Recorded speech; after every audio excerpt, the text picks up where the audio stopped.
It's quite interesting to me now to know that you have a theater background, Yeah. which I didn't know before because of how entertaining you are. Hello! Choo-choo! Daniel Shiffman is a beloved educator and a YouTuber known for his popular YouTube channel, The Coding Train. His infectious enthusiasm and unique ability to make complex concepts feel accessible and fun attract over 1.6 million subscribers on YouTube. I sat down with Dan to discuss his journey into the world of art, coding, and teaching, from his background in math and theater to attending and now teaching at the NYU's Interactive Telecommunications program. So much of being in the classroom, having those discussions, hearing the questions was a driver of ideas for videos, motivation to do videos. And the impact his work has on me and many others as a creative coder and an educator. I'm so-and-so, I'm 15 years old, I live in this country. There's a whole other audience of people that I'm able to reach and connect with through YouTube as a platform. When I decided that I want to start a YouTube channel, I watch your video every night and code for an hour. Oh, wow. Welcome to the show, Dan. Thank you, Pat. Thanks for having me. This is a very happy moment for me because I've been watching you for a long, long time, since the Coding Rainbow era. Yes. Yeah. We don't speak about that. No, We don't speak about No, we can. I'm just joking. We're in New York right now, and that is because I am attending this camp, this adult camp called ITP Camp, which is part of the NYU ITP program. And you have been within this community for a long, long time. Maybe talk a little bit about ITP and also just what this community is like. First, this is really super fun for me. Thank you for inviting me. I was so excited when I saw your videos appear on YouTube.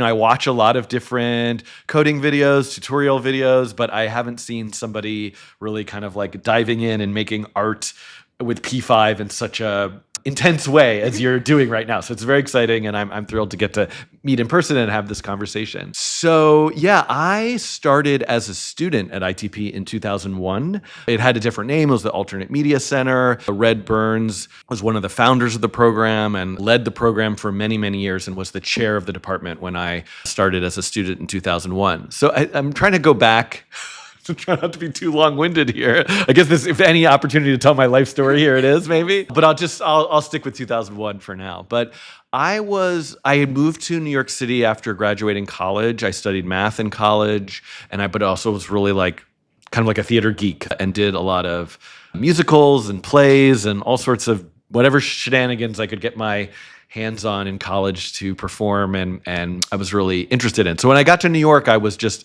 bumping around haphazardly between different temp jobs and day jobs and theater and doing some music stuff. And ITP just, I think it appealed to me as, well, maybe this is a place where I could somehow, in some way, combine my interests/skills in technology. I hadn't done really any programming, but I had been working freelance, basically helping people set up their computers as like a way to earn money, and the arts.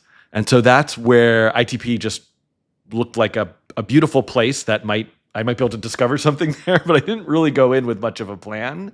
But it was there that I took a class called Introduction to Computational Media, and that's a class that's still taught today. It's a class that I've taught for a number of years as well. And we learned in that class programming with a piece of software called Macromedia Director. The programming language in Director was the Lingo programming language, which was invented by John Henry Thompson, who you might have seen wandering the floor. So John Henry Thompson is somebody, if anybody's listening to this is not familiar with his work, go and look it up. Maybe there's some show notes, some links can go in the description. I did a video episode interview with him on the Coding Train a number of years ago. But he was at ITP in the 80s, I believe, and 90s, teaching. He wasn't there when I was a student, but he developed the Lingo programming language for Director. And to me, that is one of there's many that you could point to, but that is one of the predecessors, I think, one of the sort of beginning points that you could point to of where things like processing and now P5 come from. This idea of programming for animation, for images, for interactivity, for creative expression. When I took that class, I was like, oh, I like this. And I just kind of got consumed by programming. I like to say that, my teaching is about helping people find what programming is for, because it's, in my view, it's a thing. I like to be able to help people learn so that they can apply it to their own interests and passions. But weirdly, I feel like I just liked programming for programming's sake. And that's kind of what, as a student, I was just spending my time helping other people with their code and kind of making whatever weird projects I could think of. And that there's a lot more to say, I suppose, there, but that's kind of, I basically never left. So as a student, and then I had a residency for a couple years. I taught as an adjunct. Then I got hired to teach full time, and I've been there since. I have a similar experience where I used to learn how to code, but in a very rigid way. Yeah. But once I took a class, interactive art and computational design, where it combines your technical skills to make art, and that's when I got hooked. It's like, wow, you can actually use your technical abilities to make something beautiful. And then, I just kind of kept going to, and I feel like it's so beautiful that you have that kind of experience, and right now you're trying to teach to allow that for other people. I want to go back a little bit further back. Oh no, okay. Yeah, before your time in New York. What was your childhood like? Did you like math or science growing up? I grew up in Baltimore, and I liked school, which is funny because I have two kids. My two kids are now teenagers, and they're always laughing at me because I'm like, "Can I do your homework with you?" So I don't know. I was just one of those kids who loved school and learning, and I think in some ways I'm talking about it. I think there was a healthy love for school. I think that I also had a bit of an obsession with can I get the highest score and the highest grade, which I think has some downsides to it. But that aside, my family background is a lot of academics. So my father is a retired mathematician. He was a professor at Hopkins in the math department. My mother also taught at Hopkins English as a second language. My grandparents, both on my father's side, were both also mathematicians. My grandmother actually got her PhD at NYU in math in, I think, 1939, which you can imagine was very unusual for a woman to get a PhD in mathematics in the 1930s. She was one of the first. So I feel like that has that's always been a part of me, that kind of familial history with math. And, again, my grandmother and grandfather and father, really, they're proper academic mathematicians, theoretical mathematicians. But I was always a goofball, but loved math. And I definitely had, I think, growing up, a kind of organic inclination for math. But I was, for whatever reason, I was always doing other things too.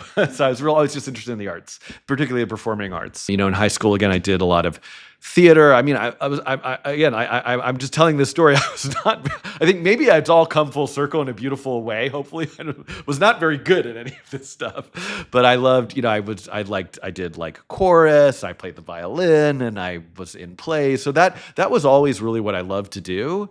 And that was a tricky thing, because I definitely, there was a sense where I'm supposed to be doing math and science, but I like doing this theater stuff. And I was always just bouncing between the two things through growing up, high school, and then into college. I majored in math and philosophy, which sounds much more grand than perhaps it was, because it was it was a combined major. So rather than a double major, I didn't do a full math major or a full philosophy major. It was this combined major. And interesting enough, looking back on it, it was essentially me learning to code without any talk of computers and code, because it was all really studying logic and the theory of logic. And I think I did, this is so long ago now, and maybe I could dig this up and find it, but I think I wrote a senior year paper as I forget what they called it when I was in undergrad, but on Russell's paradox, Bertrand Russell, things like that. So it was a lot of philosophy. Was it the set? Anyway. So yes, so that's what I studied, which is, I'm not really sure how I landed there, to be honest. How did I pick that major? I remember when I first got to college, I think I thought I was going to be a physics major. I always loved physics. And then I took a class where you had to do all this stuff in the lab. I just couldn't do any of it. Which kind of is funny. Now I realize I work with so many people who do physical computing and build physical devices and work with microcontrollers and soldering and plugging things together. I just can't do. I am the least handy mechanical person you could ever possibly meet. I'm just a total klutz. Physics, I was like, oh, I can't do this anymore. And that's when I kind of started switching to math. But then I think I was looking for like, let me see if I can cut this math a little bit with something more philosophical. And Did you do any like theater in college as yeah, well? yeah. So I went to Yale for undergrad, and there is a theater major, and there's a huge drama school that's for graduate program that's very famous and well known. But as an undergrad, I just did it entirely as extracurricular activities, and honestly, that's probably how I spent the bulk of my time. I mean, I was very obsessed with grades in high school. And then when I got to college, I kind of didn't care so much anymore. And so my memory of college was a very positive experience. But if I think back on it, I probably could have paid a bit more attention in my classes or made better use of that. I just was interested, honestly, in like the social experience of it all and just finding every possible opportunity to do an extracurricular activity around sort of theater and music. That's awesome. It seems like you still kept the two parts of your life in like the math and science and also art throughout until college. But it seems like after college is when you try to combine those two. I mean, they were always separated for me. And I'd say even living in New York, they were quite separated. But slowly, I think ITP is maybe where it came together a bit. But yeah, it's been a long journey of trying to bring these things together. I don't know that I've thought of it that way before, like this conversation right now. I often felt like I was chaotically spinning in circles because of bouncing back between, do I want to go to graduate school and like study this, or do I want to go and like try to work for an entertainment company, or what do I want to do? Like they felt very like they were on opposite ends of something, which I think one of the beautiful things about what I see in the world now, especially with like media, technology, coding, creative coding, is there's so much more blending of what people can do. I felt the same way. I majored in mechanical engineering, and that was just because I was pretty good at math and science. And so my parents were like, let's do engineering. And I was like, okay, what kind of engineering? And then I was like, okay, the broadest one, mechanical. And I went in my freshman year taking all the physics classes, and I was just like, I can't do this. Yeah. But then I was like, okay, maybe switch to industrial design, but then I have to like redo the whole thing. And so I decided to just, continue. And then I took that class, and I was just like, okay, I don't have to separate these two interests in engineering and art, but it opens like the whole new world to me, and it's quite amazing that you can combine those two. Because you were at ITP at the time before processing was not there yet, right? Well, interestingly enough, the processing project started. Casey Reese and Ben Fry were developing it together as students at the MIT Media Lab under John Maida when I was entering ITP. But I had no knowledge of their existence and of the project being developed. Right. So I went through ITP without processing. There's definitely a right place, right time aspect. One of the reasons I was able to get hired and continue to teach at ITP is because when I graduated is around when I discovered processing and started being like the processing person at ITP, and it became the platform for our computational media curriculum. Why were you the go-to person for processing back then? Yeah, so when I was at ITP, I was really just diving into all things programming. So I talked about Lingo and Macromedia Director. The two other things that I learned there, one is I took Danny Rosen, who still teaches at ITP, makes all these, if people don't know Danny Rosen, go also look up Danny Rosen, his amazing work. So I took a class from Danny called Pixel by Pixel, and that was about how to, in the most simplistic sense, iterate over the pixels of an image and do something with that. So that to me was very, very formative because it was like going lower level than just kind of moving sprites around a canvas, which is what it mostly did in Director.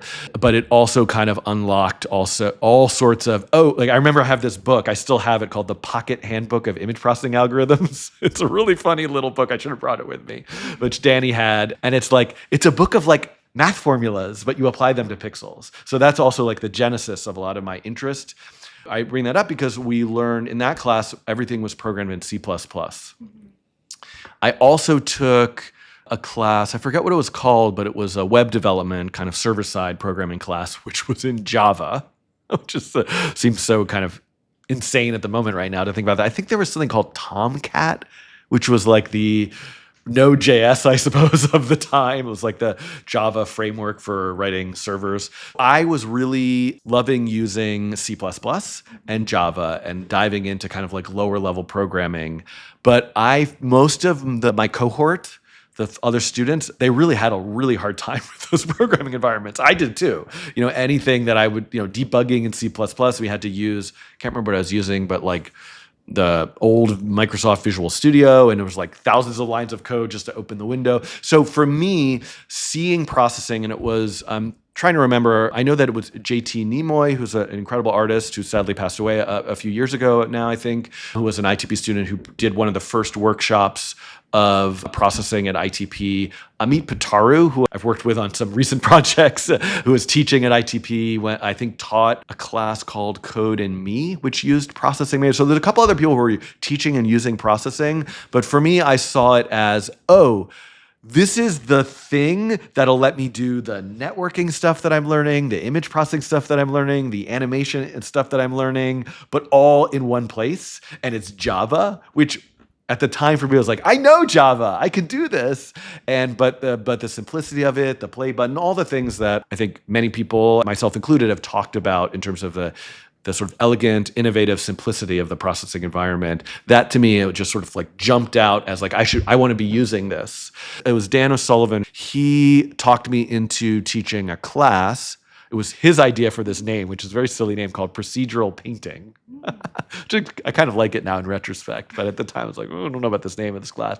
But it was essentially like, let's try doing a class that is the introduction to programming curriculum that is currently taught with Director. I'll basically try to like just take that curriculum and do it with processing. And that class seemed to go well. And the next year we put processing in as the platform for the introductory programming class. So that's it. It was just me like trying to soak it all in and like teach about it. And that's actually like, this is a thread, I think. Basically everything that I've learned since those 2 years of being a student, and really honestly, like while I was a student in the same way, because I was always trying to help other people, I learned through teaching. There's a book called Learning Processing, which I think came out in 2008. That book basically is the expanded physical textbook version of that procedural painting syllabus. So I started with that procedural painting syllabus. I actually have it archived on GitHub, so we can also put that up for people to see. It has just single page HTML tutorials that are very short. And I just took those and like kept expanding them. I remember I think I still have these somewhere. I have these like, I don't know, but the Kinko's doesn't exist anymore. But Kinko's is like a big chain. I think there might still be Kinko's. Anyway, I think FedEx bought them. Whatever, it's not important. But I remember, I had these like basically like spiral bound printed like handbooks for processing that I just made for the students that were like printouts of these HTML tutorials, and that eventually became the learning I don't know what textbook. version is the orange. Orange, yeah. Yeah, I have the physical okay. one when I was learning how to code. What's interesting is it seems like you also really enjoy teaching since the very beginning. Is that something that has always been your thing, or it's just a way for you to understand, explain things to yourself? That's a great question. I'm not entirely sure. So when I was a student, I talk about it as if it was all leading towards teaching. But when I was a student, I was trying to or making kind of creative work with code. I was just playing around in the ITP way. But some of the early projects I made, specifically in Danny Rosen's class, there's a project called Swarm, which was like using a flocking system to paint pixels. I showed it like SIGGRAPH and at some other like galleries. And so there was like a moment where I was like, oh, am I making art and code? But I've talked with Golan Levin about this. It's not my thing. I don't know where that realization happened, or it just sort of petered out. And so teaching became my thing. I was always doing the teaching in the sense that like I just like, I love to, I just, like, when I was a student, especially, like, anybody wants to ask me questions, I'll come help you. Like, I'm just very excited to do that. But I wasn't really thinking like, and I just want to help people. Like, I meet a lot of students now who are like, oh, I want to practice teaching and work. I want to be a teacher. And then that's fantastic. I don't think I had that point of view. I think I was like, where am I going? Just constantly, where am I going next? But I just kind of fell into the teaching. I don't know what about it is, but I guess if looking back in hindsight, for me, one, I love like learning new things. So teaching was a way that just provided a structure for doing that. And I think it's like, in retrospect, it's me trying to find a place to take all that energy and enthusiasm from the theater stuff that I used to do and put it into what I'm doing now. And, YouTube, we can get into that, is like kind of, taking that to another order of magnitude. Yeah. I don't know about you, but for me, I think, I never taught. I just started teaching on YouTube a year ago. Yeah. And the fun thing about it is I just love taking concepts that are difficult, break it down for myself to understand. And then now that I can explain to people and they find it easy to understand, it's like very satisfying. And so this whole thing makes me want to teach more. But I never thought of myself as a teacher. The journey kind of just like makes you realize, I'm like, oh, maybe I'm pretty good at teaching, and I do enjoy it too. Yeah, that's really interesting, because we are kind of we're both doing very, very similar things right now, but starting from a very different place. But for me, I had been teaching for, I'm trying to like do the actual math, but I think like probably 7 to 8 years before I recorded a video. So that was like a practice, essentially. And I think the other thing that's really interesting to think about is, what I do at YouTube, what I do on YouTube in terms of making videos and tutorials and other kinds of content, for lack of a better term, has a relationship and a lot of parallels and connections to what I do in a classroom. But ultimately, I do think there's a difference between the kind of presentational teaching and the kind of more intimate community building. Both, not that YouTube is about community building too. Anyway, I'm trying to like tease this out in my brain right now, which I haven't fully, but I guess the reason why I'm bringing it up is I would be very excited for you to get to have, and you're probably having this to some extent at ITP camp, but I think there's something very different about releasing a video, seeing how they react to it, what they make from it, and engaging into that kind of community and conversation around a video. That it's very complimentary and wonderful to also have the experience of working with people individually in person in a smaller setting in a classroom, also over like an extended period of time. I've been teaching at ITP now for 20 years, and I was a thesis advisor this year for the first time. I'd never done that before. And to me, like all during the thesis, I don't know, if any of my thesis students are listening, let me know what you think of this. But my experience was the whole semester was like, I don't know if I'm doing this right. Maybe this isn't for me. Maybe I shouldn't be the thesis. I was very questioning it, and like sort of like, and then somehow when it was over, I just thought, oh, that was the best teaching experience I've ever had. And I didn't once that whole time like do any kind of lecture about code. It was really just about supporting, encouraging, and trying to provide constructive, critical feedback on projects that students are working on that they feel very like passionate and connected to. And I just loved being a part of that process. So anyway, I'm kind of talking around in circles here, but all those different aspects of teaching are really wonderful. I want to revisit the part about the difference between teaching on YouTube versus like teaching in the classroom, because I feel like I have that experience right now being at camp, where when I only put videos on YouTube, it's fun to get comments and to get emails, but everyone is faceless, and I feel like being here, I taught a workshop and then, kind of just talk to people who do different things. It's quite different. I mean, it's interesting. So I had sabbatical, which is a wonderful, very lucky thing that I have in my job at NYU in 2022. And it was an interesting experience for me. I was, in the end, I mostly worked on the Nature of Code book, which we could talk about also. But part of that year for me was, what happens when I'm not teaching classes in person, don't have the administrative responsibilities of a full-time job at NYU, and I'm just making YouTube videos. And I thought, like, I'm going to make so many videos all the time, and maybe I'll just never go back to teaching because I'll just be doing YouTube forever after this year of sabbatical. But I did discover, and so on the one hand, part of that did come true. I made during that year a bunch of videos of programming on the Apple II Plus, which I did in a different way and took a lot more time. And I don't think that's something that I could have done the way I sort of make videos now, which is like, I think I have 2 hours free on Friday. Let me try to throw something together. But the other thing that I discovered was that I was really feeling like I was missing the community of ITP. So much of being in the classroom, having those discussions, hearing the questions, being in community was was a huge. I underestimated how much that was a driver of ideas for videos, motivation to do videos. And so to me, there is this beautiful symbiosis of teaching and making videos that when it's working great. I have to say, like, these days I feel a little bit like lost in terms of how to find that balance again. To me, I try to, whether it's working, whether it's teaching, when I think of like, what's the most important thing for my class this semester? Or what am I really trying to do on YouTube? Or why do I want to be involved with P5.js or ML5.js, an open source project? And to me, the answer that what I try to always put first is like community.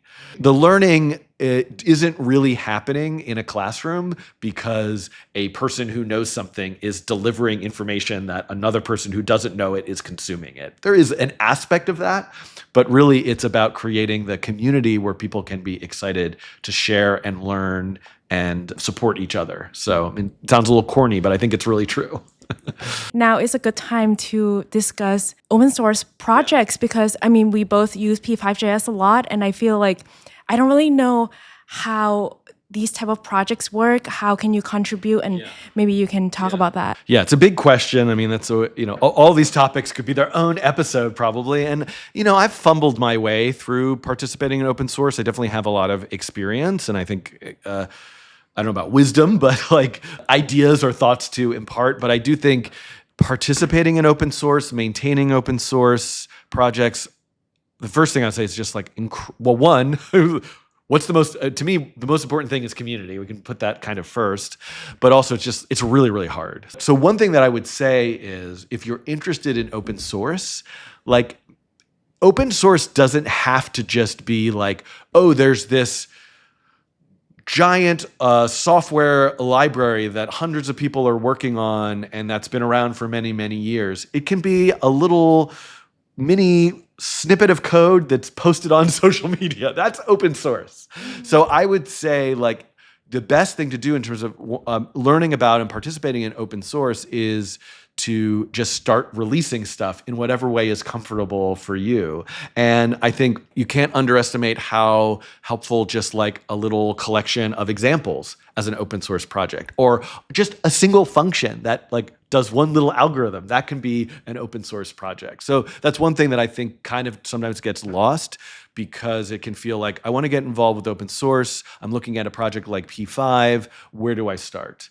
That said, I think, that looking for projects that have structures and pathways for people to get involved, whether it's through applying for funding opportunities, meetups in person, online forums, Discord seems like a platform that a lot of projects are using right now. So that's also the kinds of things that you want to look for, and hopefully find a project that's very welcoming and friendly to beginners learning and contributing. And I in my mind, the Processing Foundation, I because of the projects that I know well, that is a place that I would encourage people, especially if you're watching your videos or people are watching my videos, as a good place to kind of learn about and get involved. I don't know where you want to start talking about YouTube. I feel like you can go in many different ways. How did you get into making YouTube videos? Why don't we start there? I don't know where the interest came, but at some point while teaching, I was interested in the idea of possibly live streaming a class, recording a class as a video, somehow being able to capture it. Part of that motivation was simply for students to be able to watch what we did in class over again, as well as this idea of like, well, spending all this time repeating the same information over and over again in a classroom, it's restricted to only people who can be it physically at NYU, afford the tuition, et cetera, et cetera. Could I record some of this and publish it in the same way that I'm publishing online tutorials? One thing that's always happened to me in teaching, and it still happens, is things will go wrong in the classroom. I won't be able to figure something out. I'll forget something. The code will just not be working. And it's kind of like a frustrating and panic-inducing sort of feeling. I've gotten kind of used to it now. And I think that's part of the shtick, if you will. But that would happen to me a lot. And then I would want to just let me just record a quick screen capture. I figured it out. I can email it to the students. So both of those things were at play. I remember I tried an early experiment where I had some cameras in the classroom and recorded the class. So that didn't go well for a number of reasons. One, just like where the cameras were was the quality wasn't great. My focus was, between two different things. And then also just something about the vibe of having the class be recorded was a little off. So then I started thinking about, could I just have a lightweight, what if I taught class and then immediately when class was over, I just go back to my office, basically redo the class, but record it. And so I started doing that and experimenting, and a bunch of different people over the years helped me with the setup. I didn't invent this, but figuring out ways of using Open Broadcast Studio, I painted a wall green in the office and just tried to have a lightweight setup where I could record a video. So I did that, and I just was making a lot of videos very fast. It was easy to do it because it was I'm going to go rehearse all the material in class, and then I could just go back, press the button, record, do the whole thing again, stop. So those I was recording those. I was uploading them to Vimeo. I think this was around 2012 when I was doing this, and just emailing them to students. I think some people would find them on Vimeo, but mostly it was. I watched them in 2013. Yeah, on Vimeo. On Vimeo. Yeah. So I think other people were watching them, but they were mostly restricted to the probably more US based creative coding / art school kind of programs based. It didn't really reach a much wider audience than people who knew to look for the videos. And then there was at some point then, I'm trying to pinpoint exactly which you could definitely look, because at some point in YouTube you can find there's a video that's processing live stream tests. That's somewhere between 2012 and 2015. There's a couple of those. Those are really old version of Google Hangouts that I was using to try to stream. So then I was oh, I'm recording these videos. Maybe they could be live and in real time. So I started experimenting with that, which was fun. And then in 2015.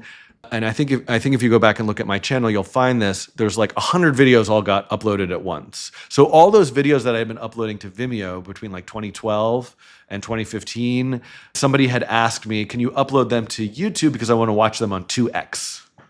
Because they weren't on, Vimeo didn't have that feature yet. So I uploaded them all. Uploading them all and starting to do the live streaming made me realize that there was something about YouTube as a platform where a wider community of people would find the videos. So I just kind of started moving more towards thinking about uploading videos but basically the way I was uploading videos was I just need a hosting platform where I can put them so that I can email people about where to find the videos, to this is something separate that I'm doing that maybe has a different audience than students in the program that I could think about in a different way, whether it's more, edutainment style. It's kind of an awful word, but, those were the kinds of thoughts that were going on in my mind. Am I doing live streaming? Who's the audience? But the fact that I just remember in the early days of uploading videos to YouTube, I would get a message, an email. I don't remember if I was using social media or what at the time, but I would get messages basically of I'm so-and-so, I'm 15 years old, I live in this country, I didn't know anything about this. Those kind of messages were really powerful to me, to realize that there's a whole other audience of people who might be interested in learning, making their own work, that I'm able to reach and connect with through YouTube as a platform, So basically. it seems like the audience for you on YouTube is quite different from the ITP students. It definitely is different. I'm trying to think about, I think it's changed in, over the years and the way that I think about it. But currently, the audience on YouTube, first of all, I'm always amazed by this. This is very young. And I think that there are a lot of, again, this is anecdotal. I can look at the actual analytics for some aspects, but my sense is, like at ITP, for example, a lot of the students, the students are not a monolith, but there is a feeling I get where a lot of students are coming in with a visual arts background and interest in creative technology. Maybe they were graphic designers, maybe they were painters, maybe they were architects, and they're kind of learning about code. I do find that on YouTube, I hear from a lot of people who are studying computer science or are actually, this is always amazing to me, professional software engineers who are like, oh, I'm watching your videos because I didn't think about this other side of coding. I don't view it as two sides, but I do understand and I can relate to that feeling probably of I'm kind of coding for a job or I'm like taking tests to like show my skills in coding all day. It feels kind of stressful. It feels like work. And this to me, and maybe my videos and approach, and it's not just mine alone, but of the kind of creative coding community, is a way for people to see a playful and fun side of a skill and interest they have. For better or worse, also, the YouTube platform, and I think there are new things and things coming that might change this, but has not been, and I don't know to what extent you've found this, particularly great as a platform for people looking for sequence tutorials. So for example, I have 20 or 30 like P5 intro to processing or intro to P5 videos that are meant to be watched in order. And those in a way I really do think of as like the primary audience for that are people maybe in my class or in similar classes, and someone's going to point them to like, watch these videos in this order. But the YouTube ecosystem has really pushed me, and I think in positive ways, I think there's negative aspects to this too, towards videos that can be more standalone. And that's where the coding challenges emerged. What can I do that's like not, here's a 20-part tutorial about how to do X, Y, or Z, but here's like a fun 20-minute video about how to like make a fractal. So that's really where that started. And, because those videos would find their way to more people, more views, more watch time, more comments, more subscribers. I try to like pretend that I don't pay attention to that, but I do. And that definitely like motivated me to do more of those. So for the tutorials, and I was like practicing in class and recording them, I'd make mistakes, leave those kind of things in. That's always been part of the vibe and kind of part of the ethos of like, you're going to watch the messy process. But the coding challenges were a way for me also to like really try to lean into that and be like, okay, I'm not practicing this. I'm not preparing for it. I'm just going to try to make this thing, and whatever it's going to be is what it's going to be. The thing that's really hard about that I'm having a little bit of trouble these days balancing, especially because I've now run out of things. Like, even though those were things that I kind of knew what I was doing, at least I understood the concept of what I wanted to make. Whereas now, like, I recently made a video on the wave function collapse algorithm, and I still haven't gotten around to the part 2 because it's like, I didn't know this. I had to like kind of read the paper. I sort of understood it, but not really. I don't know what all the terms mean. So it's like much harder for me to figure out when I make how much research and prep to do, because I want to keep that improvisational quality of the fun of sort of building a project and full of mistakes, and like people really seem to like I liked watching how you thought through this problem, but also like if I'm not going to be able to do it, or if I don't even know what I'm talking about, like, so finding that balance has been a little bit tricky for me more recently, especially with more complex or larger topics and projects.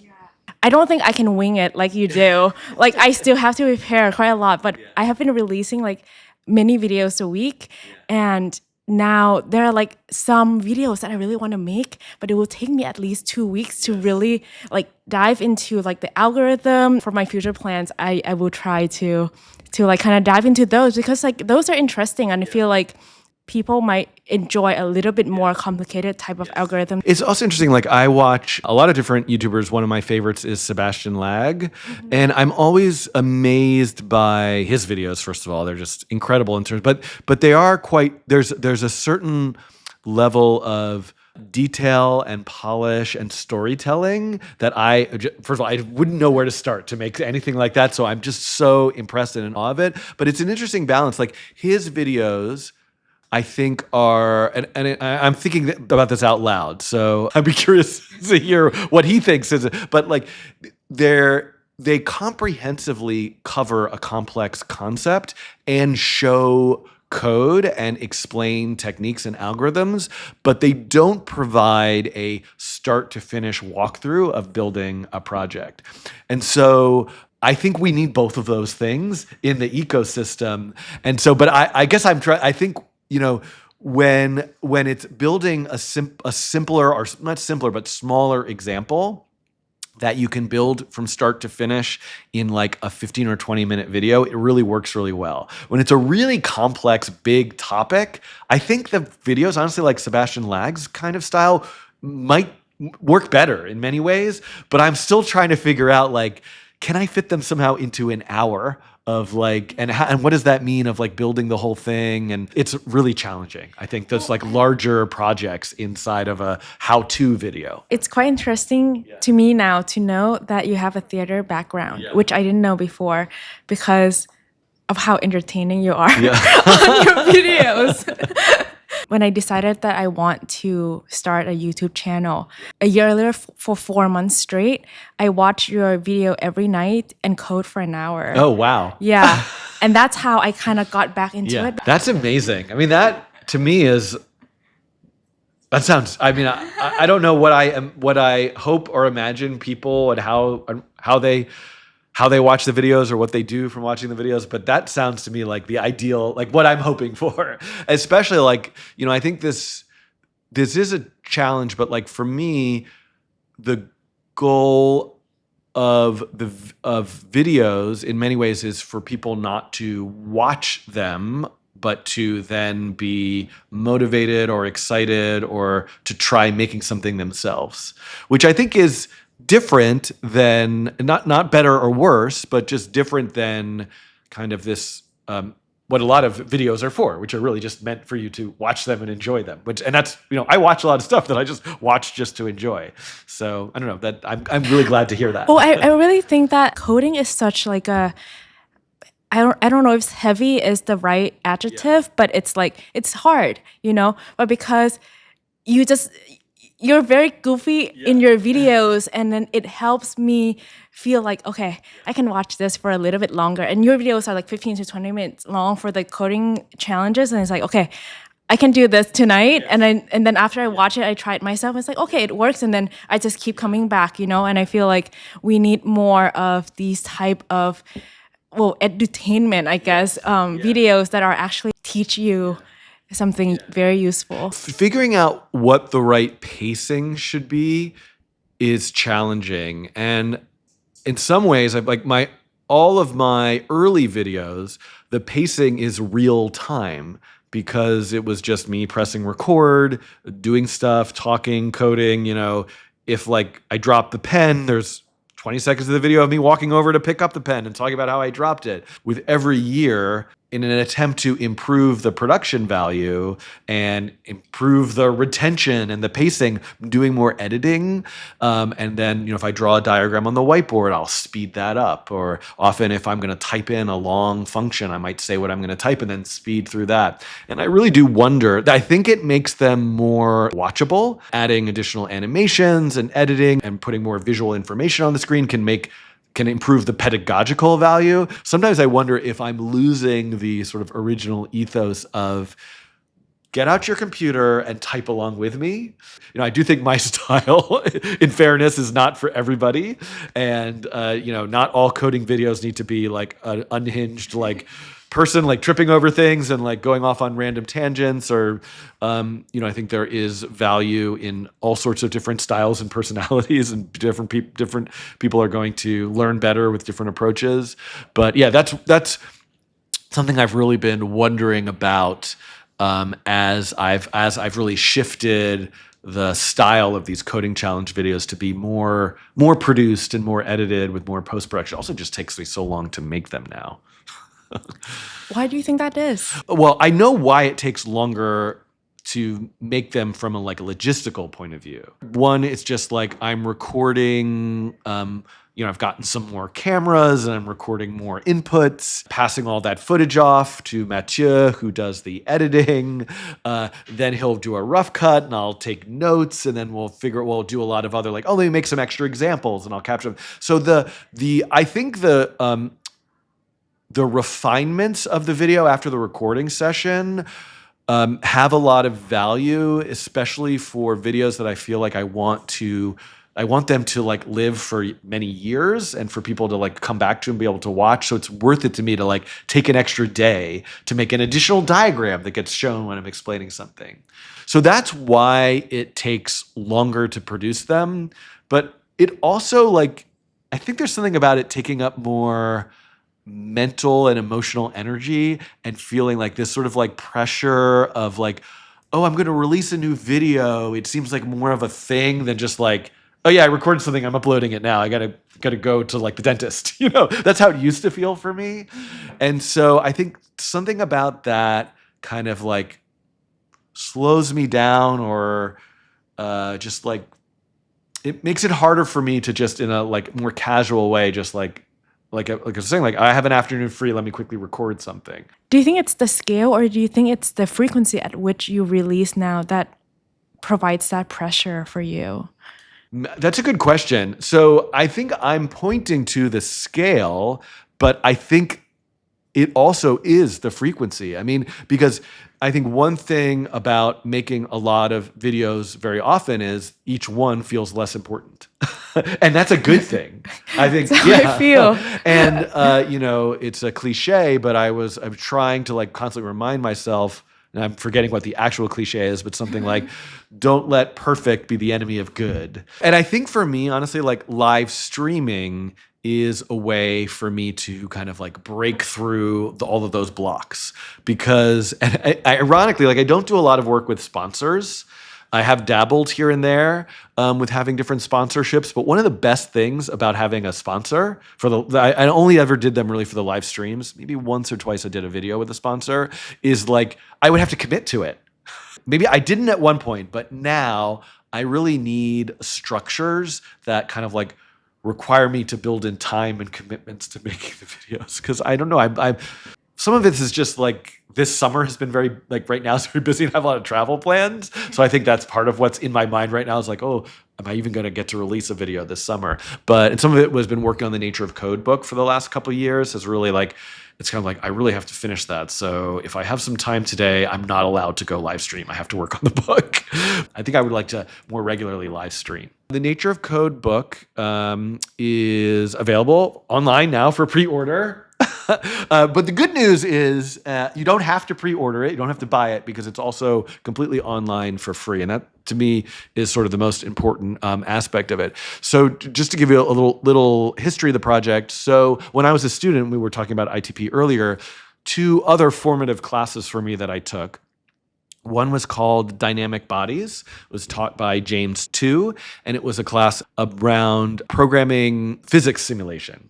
There's more to it than that, but I'll just say that as an oversimplification right now. And then I took another class called Foundations of Generative Art Systems by Philip Gallanter. And so those were the two classes, in addition to just sort of all the stuff that I had been getting into about programming, was oh, all of this math and physics stuff, you can do that with code, and it's a way of learning how these things work and then sort of seeing that they are working because you have an immediate visual result. So I kind of glommed onto that as a thing that I was interested in.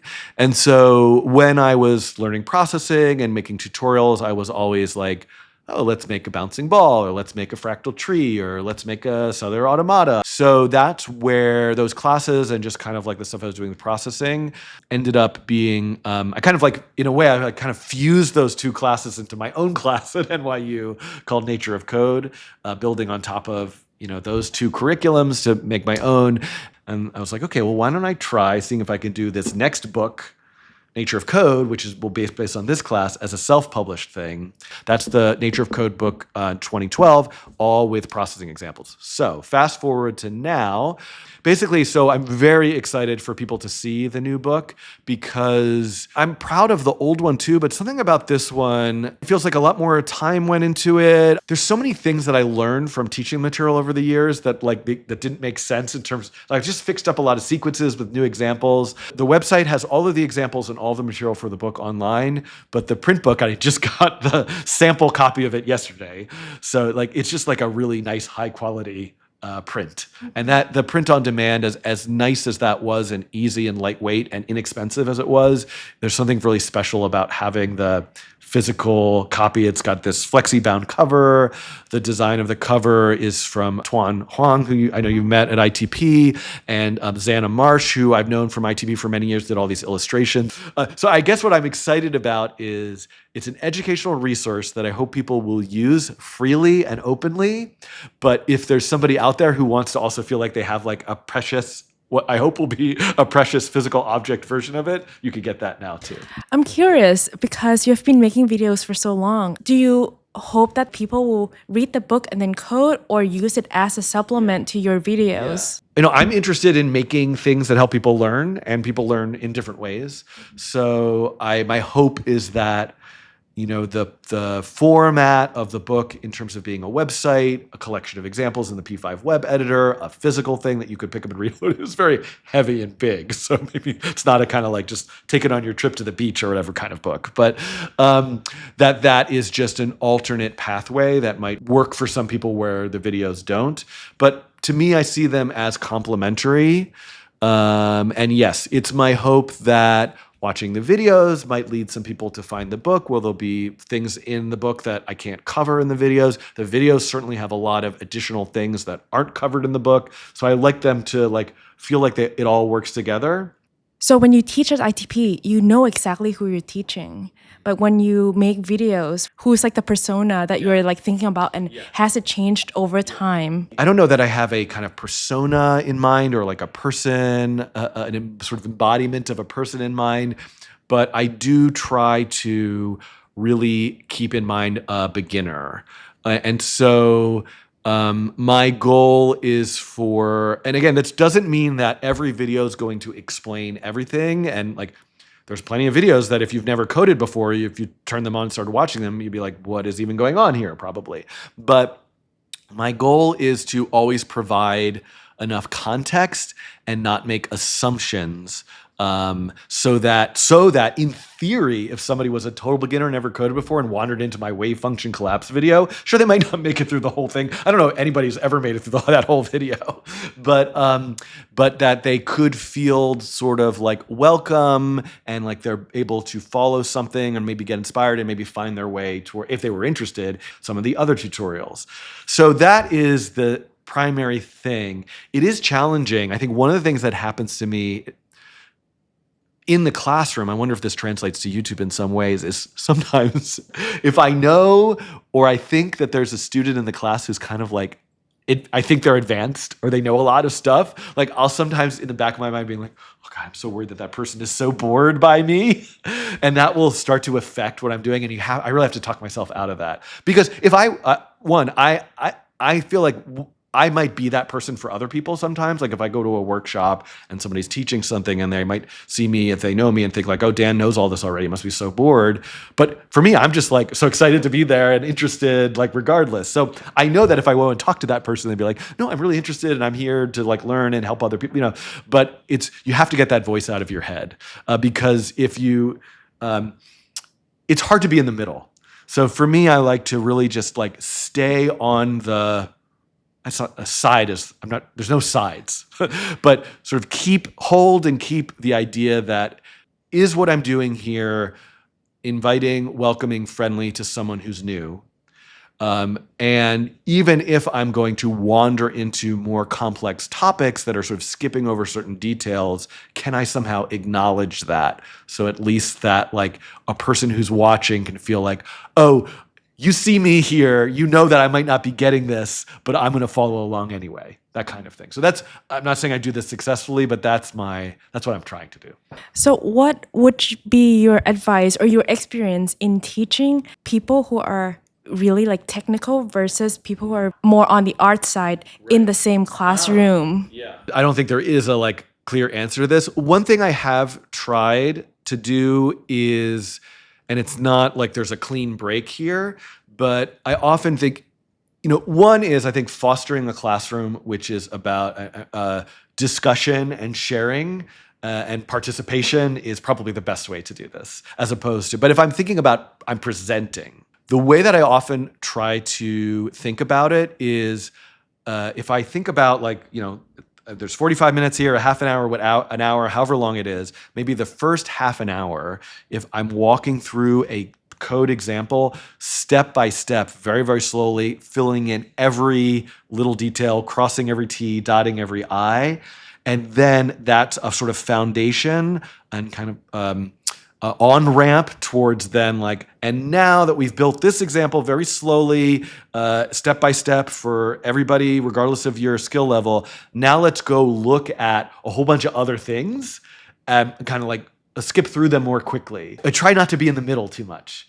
I'm either really doing it or I'm just showing a lot of stuff to be inspired and answering questions, and I could always double back and dig into something. But and the other thing I would say is, and I'm saying this really to myself because I still make this mistake, the good advice is, so I think especially when you first start teaching, and definitely is the case for me and even now, I over-prepare too much material.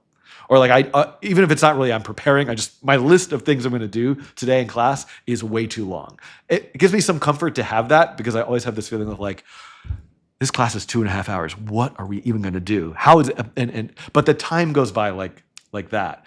And so one thing that I have learned is when you have that really long list of everything you're going to do in class, it's okay to just only get through half of it. I have tried, I have 10 minutes left and here's my list. Let me race through all this other stuff because I want you to be able to see it. That never goes well. So that, I think less is more, give stuff space to breathe. And what are some advice for beginners learning to code? First of all, I guess I would say go easy on yourself. We talked earlier about how I learned programming. I mean, I had done some programming before ITP, but I really feel like I learned programming as an ITP student over 2 years. I got good at a lot of things in the first semester, but the amount of stuff I didn't understand or know was huge. And the amount of stuff I don't understand or don't know now is huge. It takes a really long time. The thing that's really hard is, especially for adults, say, learning to code in graduate school or even as an undergrad, is, in a way, you're kind of doing stuff that feels like you're in kindergarten, but for some reason you can't figure it out. And it feels very frustrating because, the mind, I think, has advanced to a level where you have complex ideas, but actually being able to execute them, you have to learn this whole new way of thinking and this whole new skill, and it takes a very, very long time. So I don't know, that's my overall advice, is to give yourself some grace, take it easy, allow yourself to realize that learning to code is a multi-year process. Even if a semester says you will learn, learn to code Python in 2 hours or whatever, or find a book, 5 days of this, it takes a lot of practice. The other, I think, advice, which not everyone is so lucky to have this, but is to sort of think about where is your community, and if you can, find a study group, a small way. Even if I was going to say oh, you should learn to code by watching my videos. You know what a better way would be to watch my videos with a group of friends and actually do it together and try to help each other, because that's going to be much better. It's really the videos in a way are just to help you get started, and you have to do it together. So I think and that community can be friends, it can be new people that you meet, it can be online, it can be in person. So, but I think you really trying to find ways to learn with others is really, really. I also find that when you have a project in mind of what you want to do, maybe you can talk a bit about that. Yeah, no, that's great. That's such a good, I'm glad you mentioned that. So it is really, really motivating. And this still happens to me. I often have to, it more comes in the form of maybe I'll teach a class on this. And so it just motivates and provides a a reason to learn the thing you want to learn. So, but I will say, so while I do agree with that, I think it's really important.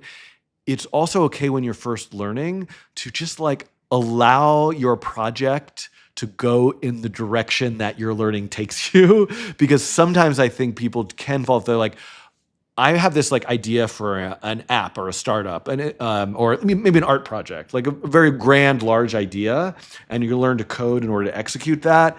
The line between the large, bigger idea of a goal you want to get to and you like beginning to learn is a very long, windy path with a lot of stuff in the way.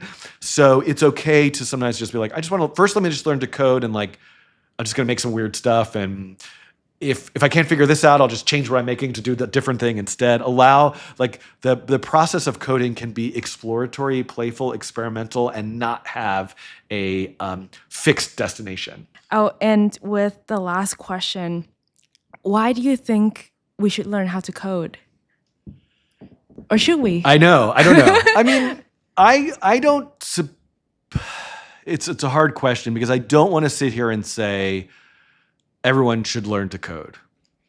I believe everyone should have the opportunity to learn to code. And I think there is a lot of value in kind of computational literacy. I do think that increasingly our lives are governed, managed, controlled by software.